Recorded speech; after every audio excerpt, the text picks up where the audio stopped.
বন্ধুরা, আমি লাউ রান্না করব। দেখতে পাচ্ছ, একটা লাউ। হ্যাঁ, লাউ রান্না করব কাঁকড়ার পা দিয়ে। দেখেছো, তোমরা লাউ রান্না করো মাছের মাথা দিয়ে, চিংড়ি মাছ দিয়ে। আমি কাঁকড়া পা দিয়ে রান্না করব। কেমন, তোমরা দেখতে থাকো। আমার যে কড়াইতে তেলটা দিয়েছি একটু গরম, তেলটা গরম হয়ে গেছে। এখানে দিয়ে তেজপাতা আর শুকনো লঙ্কা, কেমন, আর দেবো কালো জিরে। ফোড়নটা তোমাদের পছন্দ মতন দিও, কেমন।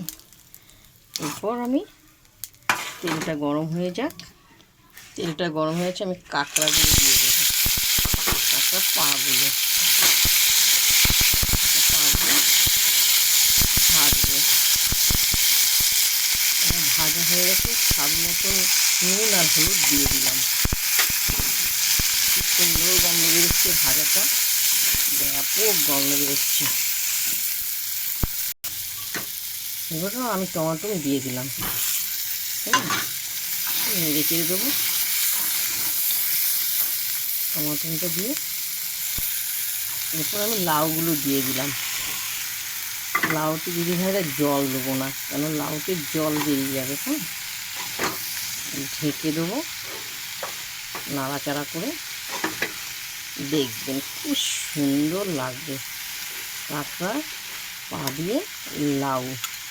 ওরা তো খাও, এরকম করে খেয়ে দেখো। এরপর আমি একটু ঢেকে দিলাম, এরপর আমি ঢাকনাটা তুলে দিলাম। দেখো দিদিভাই, কত জল বেরিয়ে গেছে, একটুকুও জল দেওয়া হয়নি। দেখতে পাচ্ছ, খুব সুন্দর দেখতে। ও চেটে পুটে খাবো।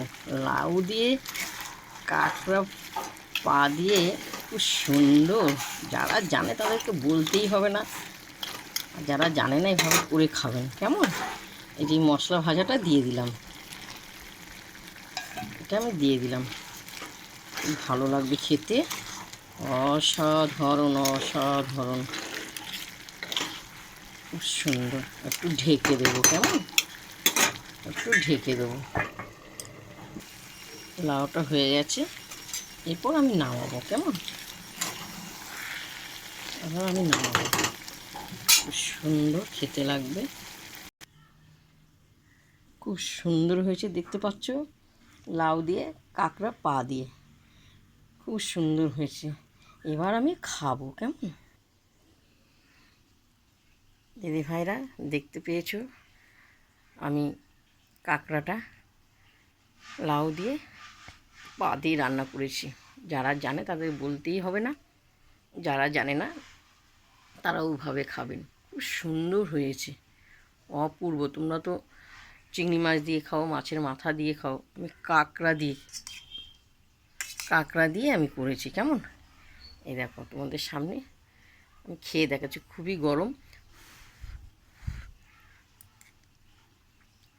অপূর্ব অপূর্ব। তোমরা খেয়ে দেখবে, মুখে লেগে আছে, কেমন, খুব সুন্দর খেতে লাগছে। খুব গরম, খাওয়া যাচ্ছে না।